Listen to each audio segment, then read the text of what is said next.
the latest technologic innovations today. And you don't have to pay. Expert panels with advanced degrees are sure to satisfy your curiosity. Since we've mentioned it's free. And if you think you'll find a better time than this, then come on down and test your hypothesis. Cause you're gonna learn a lot if you wanna stay down at the Science Cafe. Good evening, and welcome to Science Cafe, New Hampshire.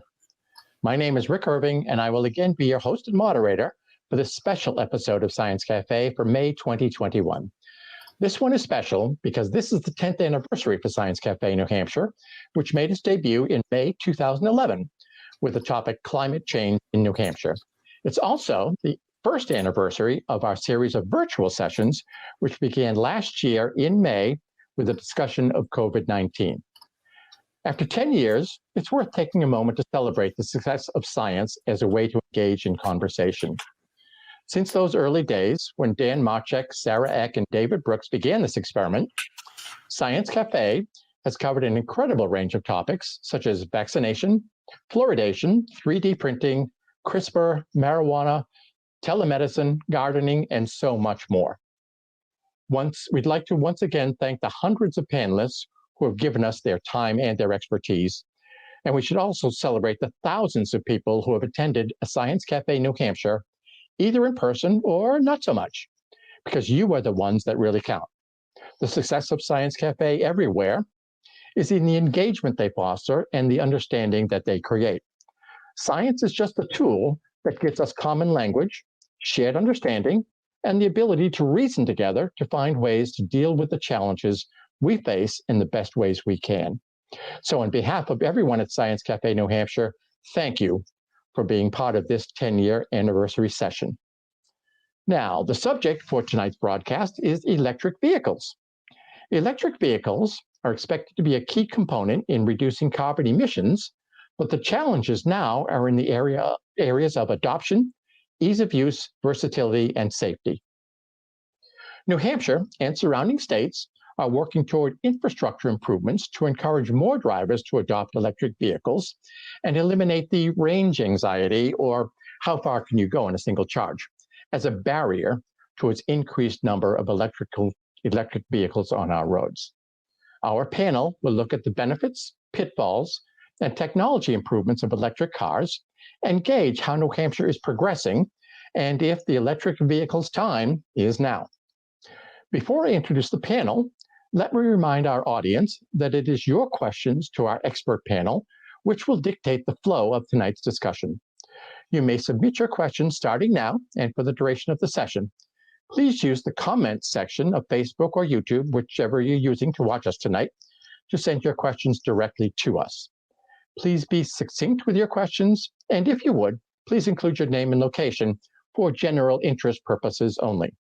As always, we will get to as many of your questions as our time tonight permits. Okay, and so now I would actually like to introduce our panel to you. I will give a brief description of their background and then give them the opportunity to take a few minutes to tell us about themselves, their experience, their background, particularly as it relates to our topic tonight of electric vehicles. So first, we have Jessica Wilcox. Jessica is with the transportation program specialist for the state of New Hampshire in the Department of Environmental Services, and as a coordinator for the Granite State Clean Cities Coalition. She has 20 years experience in both the automotive industry as well as in nonprofit grants management. Very interesting. She also has degrees in early childhood education and broadcast communications. So welcome, Jennifer. Would you tell us a little bit about yourself and what's going on at the Clean Cities Coalition? Certainly. Exciting things happening with Granite State Clean Cities. So we're a coalition that's actually part of a nationwide network of coalitions across our great country, supported by the U.S. Department of Energy. And we basically focus on solutions to reducing the use of petroleum in the transportation sector. So how do we get rid of using so much gasoline and diesel in our cars and trucks? So there's other alternative fuels out there, particularly electric vehicles, which I'm excited to be part of the conversation tonight. And I'm thrilled, like my crazy background finally made sense when I found this position working for the New Hampshire Department of Environmental Services, because all of those education components and automotive experience kind of plays into the work that I'm doing, working with fleets, businesses, and towns and cities here in New Hampshire to understand how to use this diverse toolkit of alternative fuels that we have at our hands, at our fingertips. So excited to be part of tonight's conversation, and thank you so much for having me. Great. Thank you for joining us, Jessica. Next, Peter O'Connor. Peter is a senior policy manager for Plug In America, and he's focused on the northeastern part of the United States as well as the mid-Atlantic region. Peter has over 10 years experience in working on energy, environmental policies, and technology issues. He holds a PhD in geography from Boston University, and his dissertation was on energy transitions in society. Very interesting. He also holds a bachelor's degree in physics from Harvard, and he has worked as a postdoctoral fellow at the Union of Concerned Scientists. Peter, you've been busy. Welcome. Thank you. Tell us about yourself and your background, and please plug in America. Sure. Well, Plug in America is a 501c3, a nonprofit representing EV drivers. We think this is a crucial technology to decarbonize transportation. I myself have actually, I was realizing, never commuted to work in a car. I've always been in places where I could either work from home or walk or bike or take transit. So I'm familiar with a range of different transportation options. And in fact, although I'm currently an EV driver, before that, the last car that I bought was a used Toyota Corolla for $6,000. So I also know, before I got the Model S, so I know what both ends of the spectrum are like, at the price points. I've been involved in EV policy and technology analysis off and on for a number of years. I did projects for the state of California back in 2002, evaluating different technology options for decarbonization. I did research for a book about the potential for hydrogen vehicles compared to electric vehicles, authored by Dr. Joe Rome. I worked on his book there. And since doing my dissertation, I really thought this is a really interesting part of the energy transition, is the technology side. It's not so much about the fuels as about the energy technologies, such as electric vehicles. And so I've focused on that field of work for the past about 7 years. And my UCS project was on smart charging, the grid integration of the vehicles to accommodate more wind and solar power. And my work at Plug in America has been about the policies to accelerate EV adoption. Great, Peter, thank you. And thank you and welcome to Science Cafe. And our third panelist is Mark Mercer. Mark has been working at Banks Chevrolet for 32 years, and over 22 of those years, he's been the Technical Services Director. He has a particular interest in electrical vehicles, especially in the current General Motors electrical vehicle line and their future plans and offerings of electric vehicles from General Motors. Very interesting perspective here, because Mark is right on the front lines dealing with the customers who own these or thinking about owning these. So I think your perspective is actually going to be very valuable tonight. Mark, please tell us about yourself. So, yeah, Mike Mercer, Banks Chevrolet. 33 current years at Banks Chevrolet, 6 at another. So shy of 40 years in the auto industry. Just for the crowd that's out there tonight, I'm sure some of you remember the Tim the Toolman Taylor, always going for more power. And I think that's what really piqued my interest with electrification, was the instant torque as more power. I've always been one for the climate change, and I enjoy hiking and camping and just clean energy. I've always had a peak interest with solar and green energy. I used to dabble around with a little bit of GEM, which was a global electric motor vehicle. It was kind of like a glorified golf cart. You could ride it on the posted speed limit roads under 30 miles per hour. Had one of those, tinkered with it, made more power out of it. Got maybe like, top speed of, 38, where it was only supposed to go like 23. And then all of a sudden came around, the year 2010, 2011, and finally General Motors was launching an electric vehicle. I couldn't have been more than happy to just jump right in and go for it. I was probably the only one in the dealership that ran with it on the sales and service side. And as we kept going forward, I just couldn't get enough of, getting out there and talking to the crowds of people, especially college students or high school students. They're probably the best crowd. They're like little sponges. They just keep on asking questions, and I just enjoy it.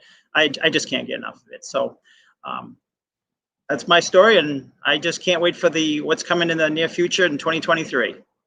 Well, thank you for joining us. We're so glad you're here and part of Science Cafe. And now we have a special treat. Jessica has a presentation for us. Jessica, go ahead. Great. Thank you so much again, Rick. So hi, everybody. As I've already introduced myself, I'm Jessica Wilcox. I'm the Transportation Program Specialist at the New Hampshire Department of Environmental Services, and we refer to that as DES. I'm also the coordinator for Granite State Clean Cities Coalition, as I mentioned, and that's actually a program that's housed at DES. And today I'd like to spotlight a unique electric vehicle effort that New Hampshire is participating in, and also how electric vehicles, or you'll hear me refer to them as EVs throughout the presentation, how they're transforming transportation. Next slide, please. So EVs are here, they're affordable, and they're beneficial to our health and our environment. Today, there are actually over 40 different EV models available just in the Northeast alone. So why the focus on EVs? The simple truth is that electric technology is just more efficient for moving vehicles and people around, and it's getting better every day. According to fueleconomy.gov, EVs convert over 77% of the electrical energy that they get from the grid to powering the wheels. Now, conventional gas vehicles only convert about 12 to 30%. Next slide, please. So EVs use an electric motor instead of an engine, which means no oil changes, no spark plugs, no fuel components or emissions equipment. On average, thanks to fuel and maintenance savings, it costs about half as much to drive an EV compared to a similar vehicle that runs on gas. Now, the U.S. Department of Energy has an e-gallon tool, which shows that it costs here in New Hampshire over $1 less to fuel with electricity than gas. What's more, the cost of the EV batteries is decreasing. So from over $1,100 per kilowatt hour in 2010 to just $137 per kilowatt hour in 2020. As this continues to fall, so will the cost of EVs. Next slide, please. So because they have no tailpipe emissions when they're running on electricity, and even when you include power plant emissions, EVs reduce pollutants such as nitrogen oxides or NOx. Now, over half of the pollutants that cause summertime smog and poor air quality days in New Hampshire is NOx emissions from cars and trucks. Additionally, EVs emit fewer greenhouse gases, or GHGs, than gas-powered vehicles. And those GHG reductions will become even greater as a higher portion of electricity is produced by renewables. Now, here in New Hampshire, we have a relatively clean electricity grid, and that's thanks to our participation in the Regional Greenhouse Gas Initiative. Next slide, please. So this is important because EVs need to be charged with electricity to fuel their batteries. Now, while studies show that 80% of charging actually takes place overnight at home, public charging is going to play a vital role in driving EV adoption. So just so we're on the same page, charging stations connect the EV to the electric grid, and there's currently 3 different levels. Level 1 charging consists of plugging the cord, which usually comes with the car, into a standard 120-volt AC wall outlet. And this is your standard 3-prong household plug, so just like plugging in your toaster. This provides 2 to 5 miles of range per every hour that the vehicle is charging. Level 2 requires a 240-volt outlet, so think the same kind as your clothes dryer. And this provides approximately 25 miles of range for every hour that the car is charging. Then there's DC fast charging, or level 3, you might hear it called. And this requires special 3-phase power, but it can deliver 60 to 80 miles of range in 20 minutes. So a little closer to that gas station experience that people want. Next slide, please. Unique to DC fast charging, there are also 3 different types of connector plugs, and they're associated with different automakers. So Tesla has its own proprietary plug that can only be used by Tesla vehicles. And then European and American car manufacturers use what's called the SAE Combined Charging System, or CCS. And Asian manufacturers like Nissan, Mitsubishi, they use the CHAdeMO plug. Now, the nice thing is that most DC fast charging stations outside of Tesla usually come with both that CCS and CHAdeMO plugs. Next slide, please.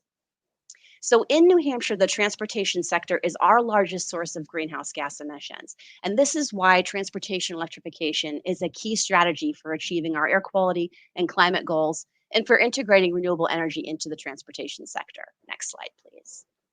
DES took up the charge, no pun intended, by installing an EV charging station and incorporating plug-in hybrid electric vehicles. Now, our intent is to purchase one or two all-electric vehicles at some point down the road. And to prepare for this, we've actually secured a federal grant for charging at 2 of our state office locations in Concord and also at Franconia Notch. Next slide, please. So just so we're on the same page, there are 2 types of plug-in electric vehicles, or PEVs.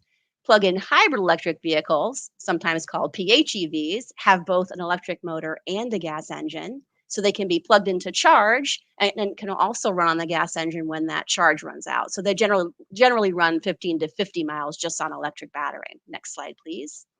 And then battery electric vehicles, or BEVs, they're pure electric, powered by 1 or more electric motors. So we've gone from having only a few EV models to a few dozen different models, with ranges from about 70 miles to over 300. Next slide. Major automakers are increasing their investments and commitments to electrification. For example, Volvo, one of the first, I think the first mainstream automaker to make an EV commitment, recently announced that they intend to sell only EVs by 2030. Ford announced that it was scaling up its electric investments through 2025, and you probably have seen them introducing an all-electric lineup that includes a crossover SUV, commercial transit van, electric F-150 pickup. And General Motors recently declared its intention, as Mike will probably tell you, to exclusively offer only EVs by 2035. So they're completely ending production of diesel and gas-powered cars and trucks. Next slide, please. So the market is growing, right? Companies like Adomani, Motive Power Systems, and XL Fleet, which is headquartered right over the border in Mass, they work with automakers like Ford Motor Company to integrate plug-in electric options for your favorite commercial vans and trucks. Hino, a Toyota subsidiary, recently introduced a lineup of zero emissions Class 4 to Class 8. And I think we're going to see a lot more in that medium and heavy duty category, because there's a huge joint commitment between 15 states and DC to spur the medium and heavy duty electric vehicle market and to phase out diesel powered trucks by 2050. Next slide, please. So on that end, electric is already an option in municipal applications like refuse trucks, forklifts, street sweepers. Next slide. And on the larger end, school and transit buses and long-haul trucks. Next slide, please.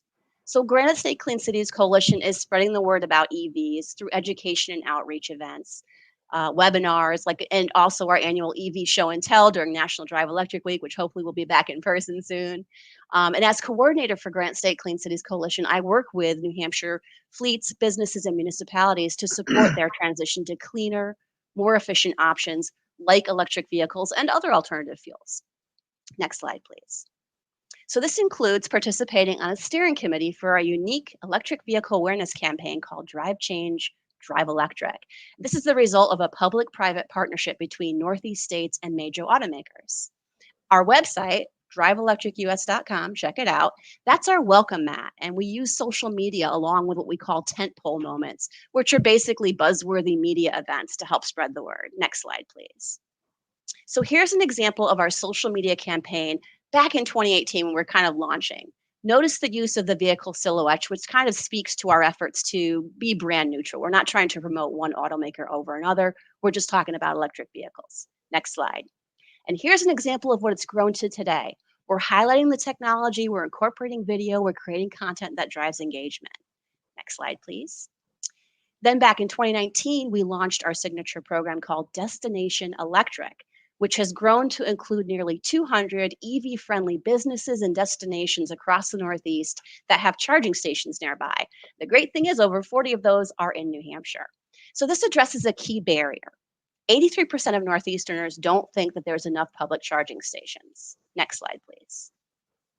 Now, Portsmouth is considered a marquee community and received a unique Green City Guide, which provides a cool list of participating destinations to explore during a day trip. And this guide sends an aspirational message about the EV lifestyle. You can get there in an EV. Next slide, please. So in the past year, the program has launched 3 tentpole moments. Tom Papa videos, which I'll touch on more next, a latest news webpage, so check it out if you want the latest and greatest on what's happening in the Northeast, and an EV quiz to show all of the electric vehicle choices that are becoming available. Next slide. So Tom Papa, this is a comedian who recently put out a Netflix comedy special, and bonus, he owns an EV.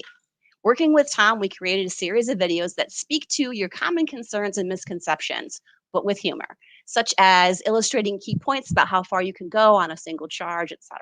Next slide, please. We heavily promoted this video for 6 weeks through social media and YouTube. And these videos earned over 795,000 views during that promotional period. So compared to industry standards, what this data is telling us is that the public is interested and becoming increasingly aware of electric vehicles. Now, if you're on social media, be sure to follow @DriveElectricUS and check out the Explore Electric Car tool on our website, driveelectricus.com. There you can see all the EV models available from the participating automakers in the Northeast. That's all I've got. I'll turn it back over to you, Rick. Thanks. Well, Jessica, that was excellent. I thought I was going to get the hard sell from Mike, but I think you hit it. I think you've accomplished this.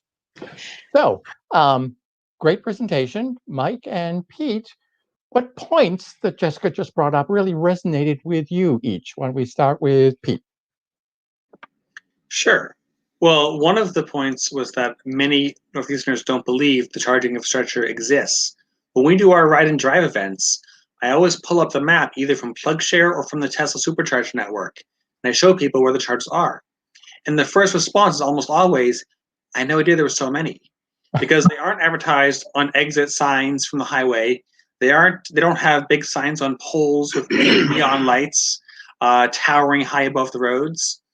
The chargers are tucked away in parking lots. Tesla intentionally puts them in out of the way places so they don't get blocked. So they're a little more hard to find, except once you have an EV, you have the apps, you have your car's navigation, which shows you where they are seamlessly in the Tesla case, and pretty easily with the other apps too. So people who don't have EVs don't know how many there are, but once you have one, you realize that they exist. So that's a really key data point.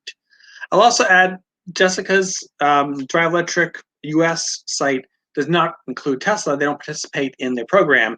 They are by far the predominant EV in the country, and I think they get underplayed a bit relative to their success, which is a very different model than everyone else is doing, but it's been very popular with consumers. So it's a challenge that they don't contribute to marketing, so they don't get involved in that program, but their cars are selling in very large numbers. So it's yeah, that's a great success to watch, but we can get into that more later.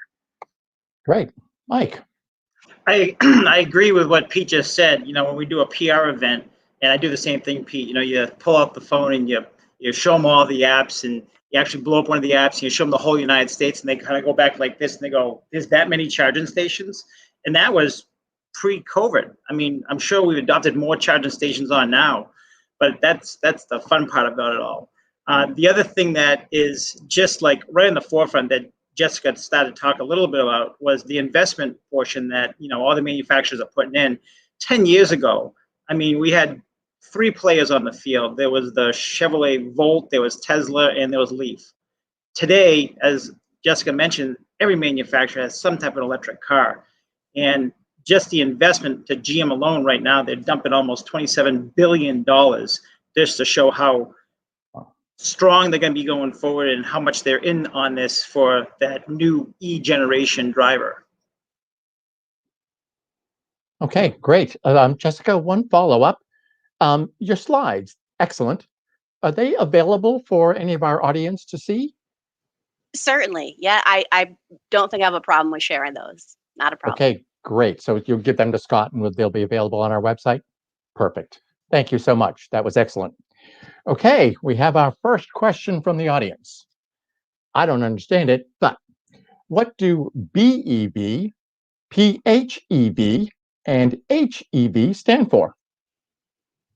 Happy to take that one. Right, so I kind of touched a little bit on that. So plug-in electric vehicles, PEVs, that can be a little confusing. Then you have under this category of plug-in electric vehicles, the BEV or the battery electric vehicle, all battery electric, you know, runs on a battery and electric motor, no engine. Then you have PHEV, plug-in hybrid electric vehicles, that's got the battery and the gas engine switching over seamlessly when that battery charge runs out. And the HEV, which is the hybrid electric vehicle. Everybody remembers the Prius, right? One of the initial hybrids. So there you go. Okay, excellent. And now let's go see what our next question is. What is the maximum distance allowable on current batteries? I believe that the high-end Model S can go around 400 miles. Let me point out, I have a 2017 Model S, which gets a less range than today's Model 3s, which cost a whole lot less. So my 4-year-old car is completely outclassed by a new one half its price from the same manufacturer. So many get over 200 miles, over 250. The Bolt gets 256, I think. Correct. And then, some of the really long range ones go over 300. But generally, you don't need that much. Your daily driving is not so huge. Road trips are not that common. They go a very long time without stopping. So 250 is quite solid, I would say. But there are some that go longer than that. And just to add to that, of course, you have geographical conditions, temperature that can always make that number, like the Bolt 250, 255. We've got some customers, they know how to just drive it in that hypermiling way, as in light on the throttle, and they're getting shy of maybe like 280, 290. So you can do better than what the market actually advertises for. And you can do worse if you're not careful.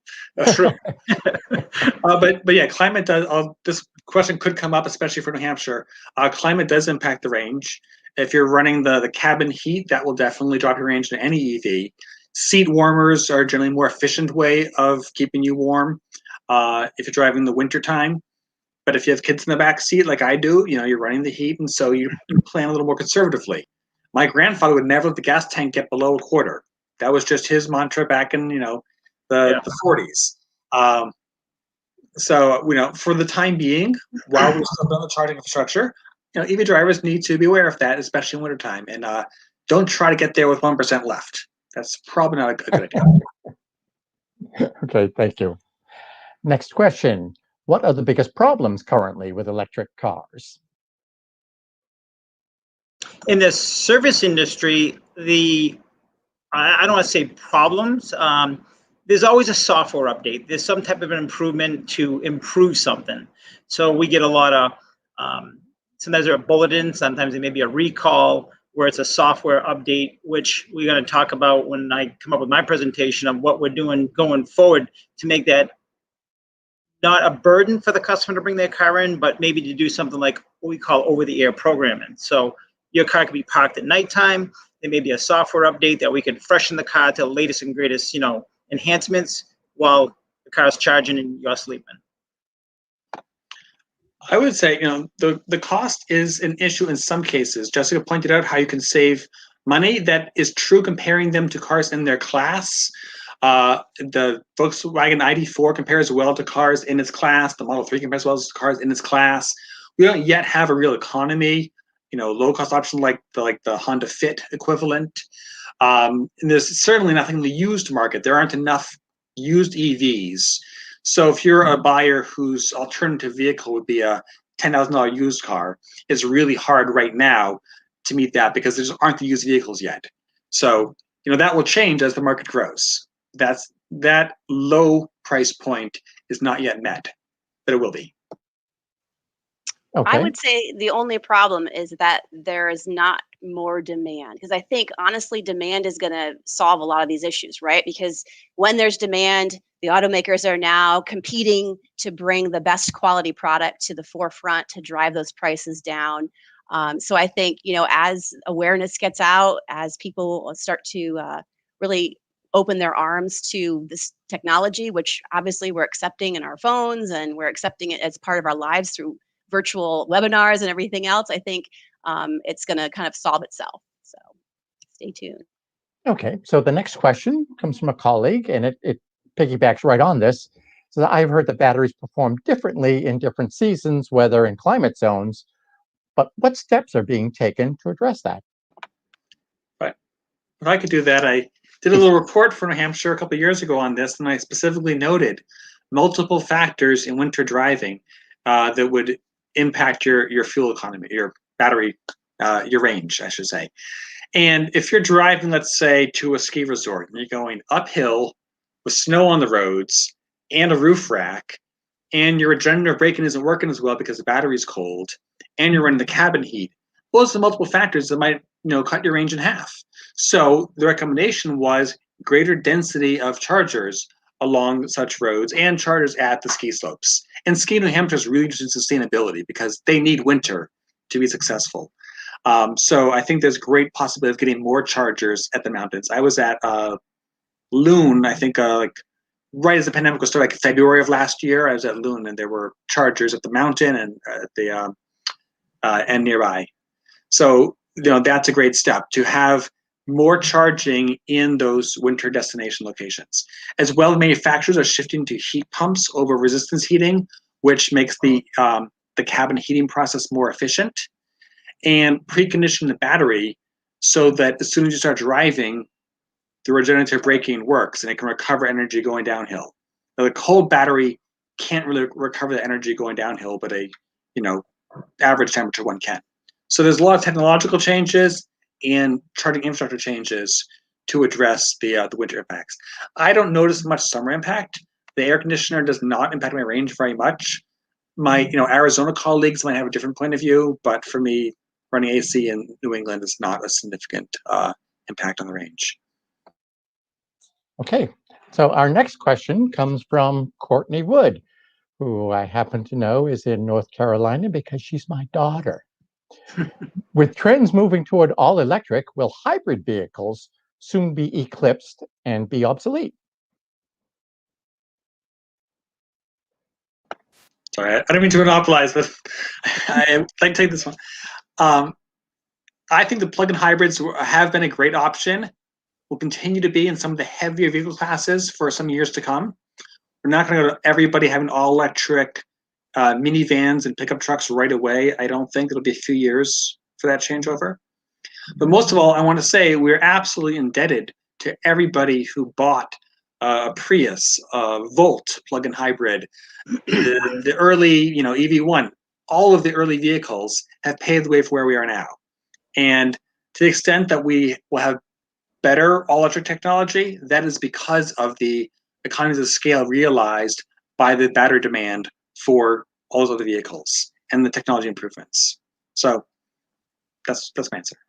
And as we go forward and gasoline and diesel eventually gets phased out, the hybrid platform was basically just a stepping stone to get us where we are today and going forward. Hey, great. Yeah, and as I mentioned in my presentation, all of these automakers are making commitments to electric, not hybrid. So battery electric is really where the future is going, and that leads to autonomous. And we also hear talk about fuel cell hydrogen and other ways of trying to clean up, fuel. So. Right. Yeah. Thank you. Very significant investments. True. Okay. Our next question comes from Rick Worm on YouTube. The shift to electric vehicles means we'll need to refine a lot of lithium and a lot of neodymium for batteries. How are we going to meet these demands and their environmental impacts? I'll jump in here just to say that the U.S. Department of Energy, like I said, that's who supports our program. They're doing a lot of interesting research into just different types of materials to create these batteries. So don't think that we're going to be solely dependent on lithium ion. I think we're going to see a lot more to come on that front, and also just recycling these batteries so that we're not going to have any waste from them. So there's a lot of effort being poured into, resolving the solution for when there's that great demand down the road. Yeah, we've pretty much established through a number of bets between Julian Simon and Paul Ehrlich, I think, that people will develop resources to minerals to meet the needs. And there's many other lithium reserves, and China will sell neodymium for the price. And if they sell too high, there'll be other reserves found and identified. So that's not a huge concern for me, but the environmental impacts are significant.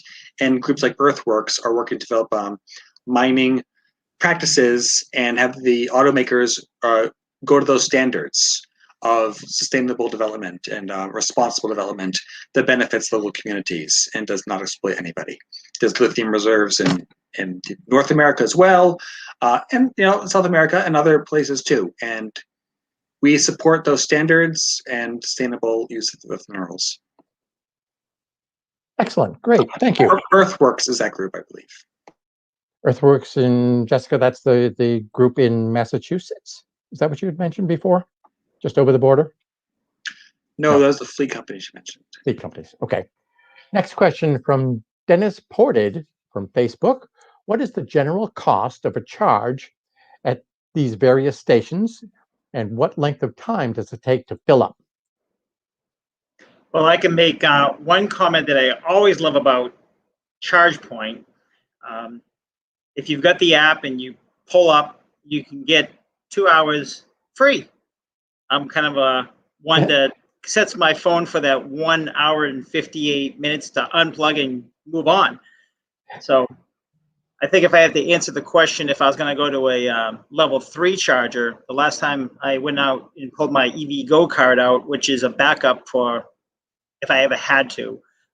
It's my last resort. I think the last time I remember was about 2 years ago. It was a $4.95 connection fee, and I probably charged probably like for 15 minutes, and the total charge that I had to pay was about $7-8, and I didn't stay too long on that one. But if I had to make a comment, the EV charge for ChargePoint is probably your best way to go to start. I'll add that when I got a Nissan Leaf, and that was no charge to charge for 2 years on various networks.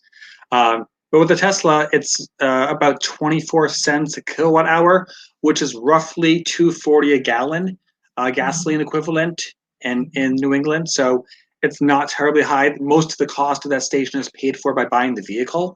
They only charge you kind of a break-even cost on the actual electricity. And how long it takes, you don't go empty to full. That's just not how you use the vehicle. Yeah. I typically, because it slows down when you get closer to full, so I typically add as much as I think I need, because it's cheaper to charge at home. So if I'm coming back from, Montpelier or whatever, I'll add enough range to get home with a decent margin, and I'll plug it in home. And so I'll stop at the rest area in Hooksett. I'll go into Common Man. I'll get a cup of coffee for 15 minutes or whatever, and then I'll get home. Going a longer stop from mostly empty to mostly full might be like 40 minutes, 45. And so I usually would time that to a lunch break. Drive for 3 hours, stop for 40 minutes for lunch, drive for another 3 hours. If you have kids, your stops are even longer and more frequent. Okay. Hey, that's a benefit for you then, Pete. All right, thank you. Our next question comes from Adele Morier again on Facebook. Are the 3 high voltage plug types in battle like VHS versus Betamax? And if so, how long will it take until there is a winner?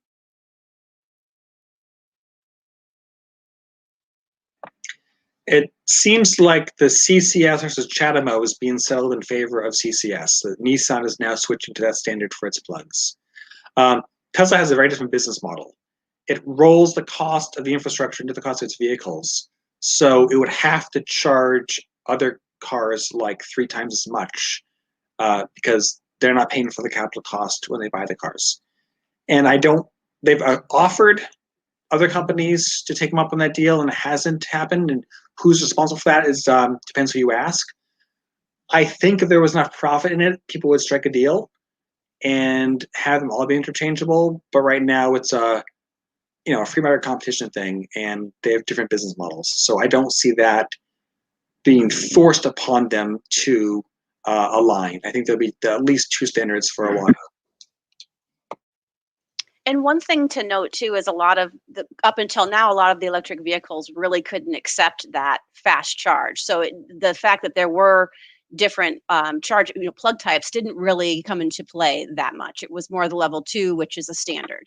So it'll be interesting to watch that little competition play out. Everyone can use the same level 2, and right now we're on the road. Cumulative EV sales are about 45% Tesla, 35% plug-in hybrid, and 20% other all-electric. Wow. Okay, great, thanks. Next question is from Brian McHugh from Facebook. How many spare amps can our current utility infrastructure handle?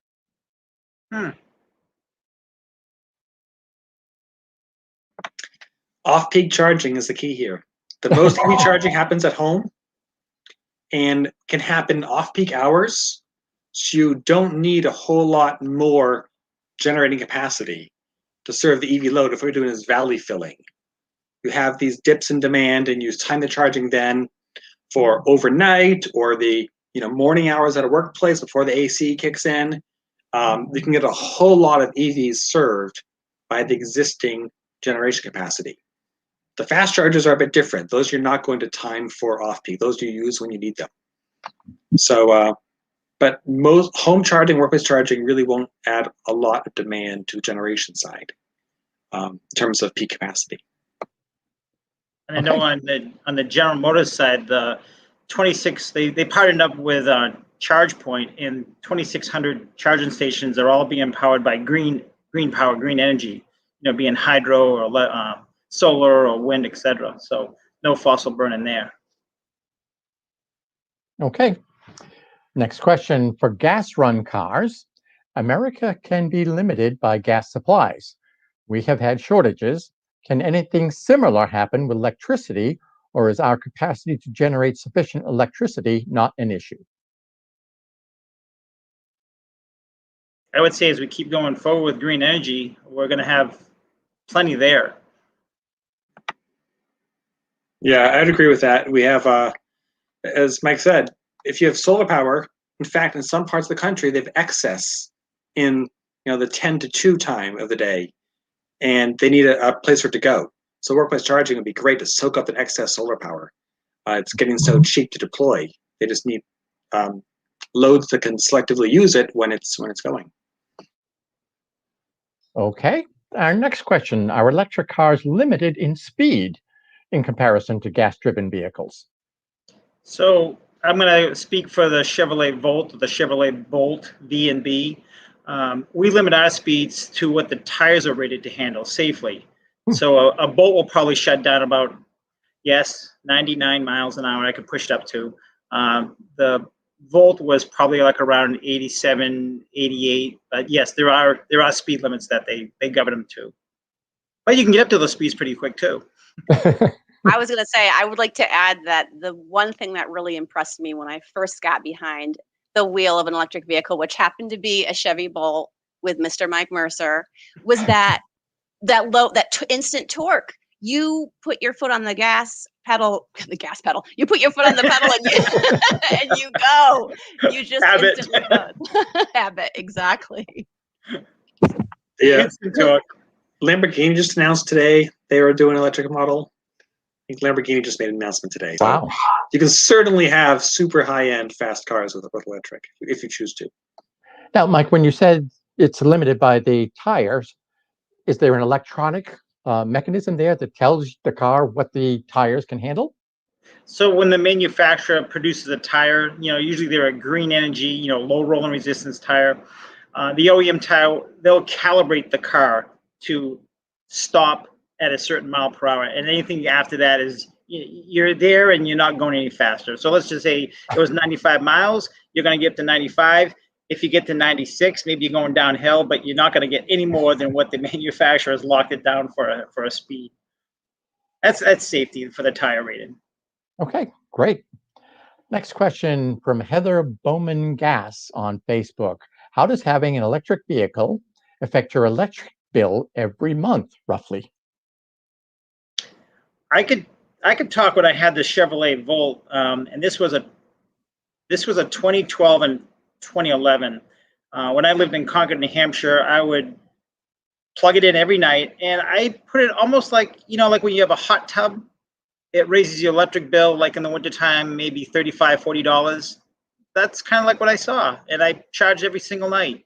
So here's the question: $35 to $40 extra per month on the electric bill. Okay, I would say that's very helpful. Next question. Can someone overuse an electric car if electricity is driving the car, powering the radio, the GPS, etc.? It's separate batteries, actually, that do that.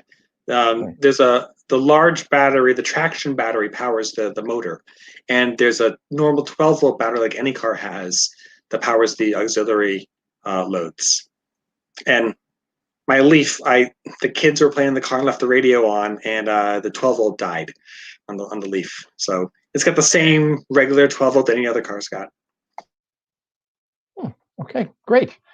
Next question is from one of our colleagues, Robert Samoji on YouTube. Are there any government stimulus, state or federal, for businesses to add charging stations for their employees? There is a federal tax incentive. I don't know that it applies to businesses though, but it offers, I think, 30% of a return on the installation and cost of the hardware. Additionally, as far as for electric vehicles, there also is a tax rebate up to 7,500. Some of the auto manufacturers have maxed out because that is capped, at certain number of electric vehicles sold. And here in New Hampshire, our New Hampshire Electric Co-op offers incentives for their members, both for the purchase of an electric vehicle and for the installation of charging stations. So if you're a New Hampshire Electric Co-op person, check those out. Okay. Another New England question. Are rural areas in the state and throughout New England being neglected with lack of charging stations? Yeah, I would say somewhat they are. It's a harder business case to make if you're trying to run an independent network, making money on selling electrons. And so that's a big argument for public support of deploying chargers in rural areas. Just as the postal office serves rural areas, even though it might not be cost effective for a profit-driven company to do it. So there's an incentive for government support to achieve a comprehensive network that covers rural areas. Tesla, I think, could probably stand to use another one in northern New Hampshire. They have one up in Lincoln. Yeah, they have one in Lincoln. They could probably just stand to have one a little further north. Okay. Our next question is again from Brian McHugh on Facebook. I like to take long road trips, 800 miles per day or so. An electric vehicle wouldn't work for me, would it?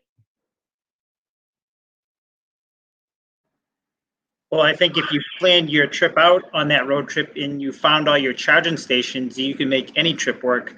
I see Quebec this is pre-COVID, but I was seeing Chevrolet Bolts with Quebec plates on them in New England. And I'd always look and go, wow, they drove that all the way from Canada.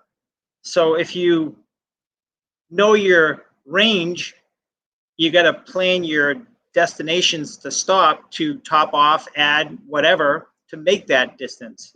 Just like flying a plane, your burn ratio of gallons to distance. What's so different when you get into a car, you have X amount of gallons, the distance you can go, and then you got to go find a gas station. Instead of a gas station, you find it a charging station. And here Tesla kind of comes to mind because they offer extended range options with their vehicles and they have an amazing network. So not to call them out, but also to give them kudos for the fact that they have thought of this. They want to make it, possible. They are making it possible for people to travel that way. So yeah, I don't see range increasing a ton over the next few years. There's not going to be a push towards 500 miles being the standard. There aren't that many drivers who normally go 800 miles a day, no offense. But for those who do, there will be some models that can go 500 miles at a charge. You drive for a long time, you stop for a meal, you charge up. It'll be faster charging probably for those particular vehicles. And you drive for another 300 miles before you stop for the night at a hotel that has charging, which I think is a really important use case. So there will be some vehicles to meet that need. It's not going to be the standard, I would think. Okay. Our next question, do electric cars emit EMFs? That's a great question. I've had that asked to me. I don't have any knowledge of anybody, talking about some type of EMI, electromagnetic interference, interfering with a pacemaker or, glowing at night, or I've had that question asked, and by the hybrid propulsion engineers, they've come back and they state there's enough insulation that it shouldn't be a problem. Excellent. Okay. Next, what happens when EV batteries expire? How long do they last? Can they be recycled? What I've been told, I can add was, even though you got a life of a vehicle, at the end of the life of the vehicle, that doesn't mean that battery is then thrown into a scrap pile. It basically can go on the grid as a buffer. It has another life. So yeah, there's a long life for lithium battery packs. Pete or Jessica, if you could add anything else to that. Yeah, they're definitely lasting much longer than they initially did, and they're estimated to. The early generations had some problems, and they've learned a lot about temperature management, charge management, balancing the cells, and so they're now lasting a whole lot longer with less degradation. Yes. And at the end of life, as Mike said, they're put onto the grid for second life to help accommodate wind and solar, or they're recycled. There's a lot of great innovations there. Also, my understanding is that they come with a really good warranty from the automaker. So, it's not so much a concern for folks as what do we do with them when they are expired. And as I mentioned before, we're looking at battery recycling or battery storage to kind of give them a second life. To kind of add to that, so in the last decade, 10 years that we've been working with Volt and Bolt's, 16 kilowatt battery packs, I can count on my fingers 3 full battery packs out of all the cars that we've had in the last 10 years, which that's phenomenal. I mean, you're going to have failure on anything, and that is like such a low percentage. And that was really, the car didn't like come to a screeching halt. It's just basically a service engine soon light came on. One of the cells was just a little bit low than the other cells. Car still moved, but just wasn't doing its full output. Okay, and we have a follow-on question to that. Has the life of batteries gotten better in the last 2 years? Sounds like yes. Yeah, last 2 years, I'm not on top of all the numbers in that case. Definitely since the 2011, 2012 batteries. But if you had a specific 2018 car that had a battery problem, I don't know for sure which issue you're referring to. Okay, moving on. What are some of the exciting new models of EVs that consumers can expect in the next 12 to 24 months? From Mike. So I'd like to talk about the year 2023, and that's 2 years away, but it's not that far away. General Motors has invested $27 billion for the inflection point. The pendulum is going to swing. They're going to launch 23 to 25 new vehicles. You've probably already seen the GMC Hummer EV pickup truck. We call it the super truck. People like trucks. They like crossovers. We are building what the customer wants. We've got a range of 350 miles. They're talking about the digital intelligent platform that's on this vehicle with the Ultium battery pack. It's kind of like a skateboard design, which means the batteries live on the floor, so we could put any type of body on top. So we got the Hummer GMC EV coming out, and an SUV and a pickup platform, 0 to 60 in 3 seconds. I'm almost catching up to you, Pete, there with your Tesla. Cadillac's going to come out with a Lyric and a Celeste. One of those is a SUV. One of those is a sedan. They're going to be moving over to the Chevrolet Silverado line as an EV pickup. And there's going to be more as we go down through more Chevrolet brands and Buick Division 2. That is what is coming. What about the 2022 Bolt? Big price drop and the EUV option? Oh yeah, so in 2022, the Bolt has gone into a EV and an EUV. The price point there, now don't forget, we are beyond that $7,500 tax break credit now. So starting price of that is around $33,000, $34,000, depending on what you get for options. The last thing that I checked on was if you were a prior GM owner, you could get a $1,500 rebate for being a prior GM owner. I don't know of any other rebates, but there's always something that comes out, like our next major holiday is Memorial Day. General Motors always comes out with something last minute of some type of promotional. So we should be getting the 2022 Bolt. It's already been down the assembly line. They're on transports now, so they should be in the dealership in the next couple of weeks. Oh, that's great. Let me just add, we are brand neutral. We are not Tesla salespeople. But I will point out, I heard a rumor of a $25,000 car from that manufacturer, which might be just for the Chinese market. It's going to be made in Shanghai. But if they bring it over here, that's a price point where it'd be very competitive with a lot of the economy vehicles. And that would probably be around 2 years from now. But his timelines are always hard to pin down. Yeah. Plus, I would add on the price point issue is that we're going to start seeing a lot of used electric vehicles coming to market. And one of my coworkers, bought a used Chevy Bolt, and he's had no problems with it. It's been a great car for him. So keep an eye out for used versions as well. I'll add the Volt with the V. It was very popular. Everyone I knew who had one loved it. And they're not making them anymore, but on the used market, I bet the Volts will be snatched up because those are very popular cars. They do come and go very fast in the lot. It's almost like as soon as they're here, they're recon, they're on the front line, and give you an idea, within the week they're gone. They don't hang around. Okay, well, believe it or not, we're running out of time. So this may be our last question from the audience. Are certain automakers better at making electric cars than others? Is there a Yugo of the electric vehicles? All right. I didn't want to put anyone on the spot, but I got to put one on the spot, and that is Fiat. The people who told you not to buy their EV, or the CEO said, don't buy our EV. I'm sorry. Hopefully that's changed by now, but their chairman did say not to buy the 500e. Other than that, everyone's really making an effort. I agree. Okay, so that's going to be our last question from the audience tonight. So as we begin to wind down this session, I have one more question for all of the panelists. And that is, what parting thoughts would you like to leave with our audience tonight? Is there something that didn't come up that you wanted to, or is there something that you mentioned that you want to reinforce? So the question really is, if the audience remembers just one thing from this evening, what would it be? Jessica? I would say, hopefully this conversation leaves everybody inspired, energized, and I'm going to say it, charged up about electric vehicles. Great, thank you. Peter? Sure. I would point out to the stages of a transition. These things happen incrementally in one niche, and then it gets bigger and bigger, and more use cases are viable. And if an EV can't do everything you need right away today, maybe you'll be a little bit down the road. But if it can do what you need, then buy it, because by buying the EV today, you help drive that progress.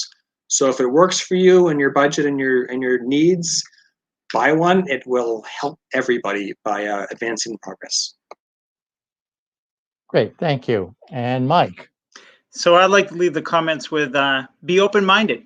Try it. You might just love it. It's different, but once you get into it, the first thing that I enjoyed was the pure quietness, like being in an airplane, just that dead air, that dead silent quiet, just zippy, quick response. You'll love it. And then I always like to say to our customers, if you're gonna first time buy or lease, it's actually the very first time I used to always say, buy a vehicle, buy a vehicle, buy a vehicle. But I'm going to say it's like this. You should probably lease the car for 2-3 years. So that way, when technology changes again, you can then get the next best thing. So a lease option works best for me there. Very interesting. So thank you all. Now, as a reminder to our audience, once again, you can watch this episode and many others online at our Facebook and YouTube channels. It will be available very shortly after we finish tonight. As well as there's a library. You can certainly see all of the virtual events that we have broadcast over the last year. And there is at least 50, maybe many more that were done with the audience in the same building as the same room as the panelists. So if you go there and take a look through the library, you see something that piques your interest, please go ahead and download it, take a look at it. So I want to thank the audience for tuning in tonight and providing us with such great questions. I think we probably could have gone on for few more minutes anyway. So thank you so much for doing that. A special thanks to our panel. You were great. It was wonderful. It was great talking to you. I really enjoyed the session. So thank you for your time and your expertise. Thank you, Jessica, and thank you, Pete. Yeah, thanks everybody. Great conversation. Great conversation. Okay, so next month on Wednesday, June 16th, the topic will be animal psychology. What are they thinking? And I think it's going to be pretty interesting. So please tune in. Now, in closing, this get up here is for our 10th anniversary, and that's a pretty special milestone. So again, I want to thank all of our great audiences and panelists that have participated with us over the last 10 years. And at the risk of repeating myself, it is all of you that really make this work each and every month for the past 10 years. So a heartfelt thanks to all of you from us at Science Cafe for a decade of support. So good night, everyone. Enjoy the rest of your evening, and we hope to see you next month. Thank you.